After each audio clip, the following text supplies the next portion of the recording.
happy to introduce Andrei Okounkov, currently in Moscow. So he will tell us about interpolation, integrals, and indices. So please start.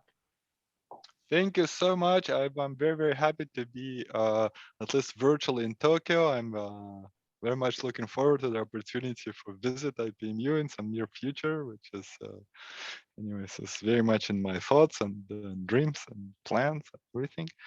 So there's this. Maybe I should put it in chat actually. This link. So hold on one sec.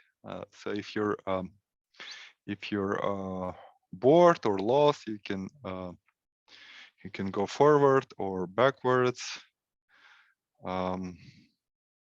Is there a way to send everybody? Oh, everyone. Okay, cool. It's gonna go. So this I put it in the chat. The link. Right. So now we begin with the summary or elevator pitch, as Abi-san and Mir-san call it. I think very, very great idea. So the summary will be hopefully brief. And so the summary I wrote in the language which is not my native language. I wrote it in the way I imagine most of you are physicists, but the talk will be kind of a more mathematical. But here I try to use some language which is, foreign language for me, as is the Japanese language also. So English also. And anyway, so the language of physics. So it's a little bit strange to explain what we do in 2+1 dimension by comparing with 4+1 dimension, but maybe more people are familiar with 5-dimensional Nekrasov functions. So we do the same in 2+1 dimension. And our gauge theory is very, very supersymmetric, meaning it's Higgs branch wants to be a hyperkähler manifold or algebraic symplectic manifold, except we don't we break that supersymmetry slightly by considering an action on X that rotates the hyperkähler structure. So there is an action on X which doesn't preserve, like I said, rotates. If you think of X as a holomorphic symplectic manifold, and it scales the holomorphic symplectic form, and then or rotates the hyperkähler structures. And so then in 2+1 dimension, we can first of all, like in Nekrasov theory, we have to work equivalently with respect to rotation of the space. So here's rotation will be denoted Q. So this is a group element. So maybe in Nekrasov theory, you're more used to, I know, T1, T2 or something like that. But so just here's Q.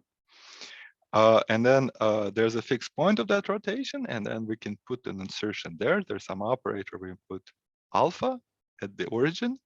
But the difference between 2 and 4 dimension is that there's also very nice boundary condition at infinity. At infinity, my C my 2-dimensional space will look like, especially if I make it like a cigar or something like that, it will be just like a circle, or even I can shrink, imagine this kind of shrinking to a point.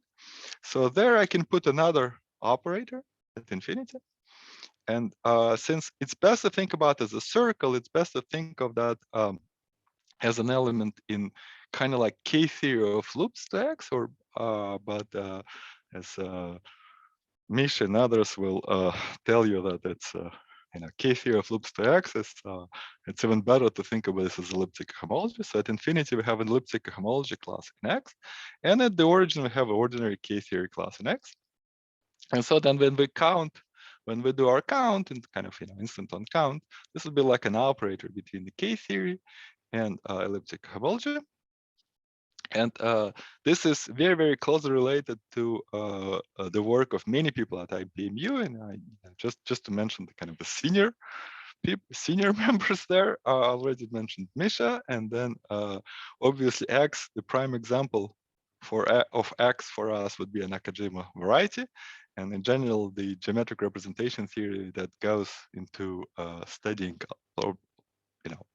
objects like this, the foundation of that is, that builds on the groundbreaking work of Nakajima-san.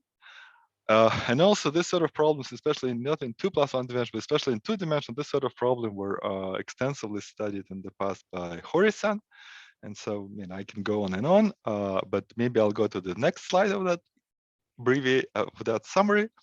And the next slide is, well, let's see if I can really go. And the next slide, there is a formula for this index. And so my talk is it's going to be like III talk. So it's about 3 things: interpolation, integrals, and indices. And so that we define a certain index that takes 2 insertion, one in K theory of X, one in elliptic homology of X, and that's index given by an integral. Integral, very familiar form, and anybody who studies this problem. And then the interpolation part is that you have to take a K theory class, elliptic homology class, and make a function out of it. And so what that means is that we'll be talking about in the back of the talk, is that you take an, say, elliptic homology class and extend it or interpolate it to elliptic homology class on the ambient stack. So the ambient stack is when you drop the stability condition instead of having something means.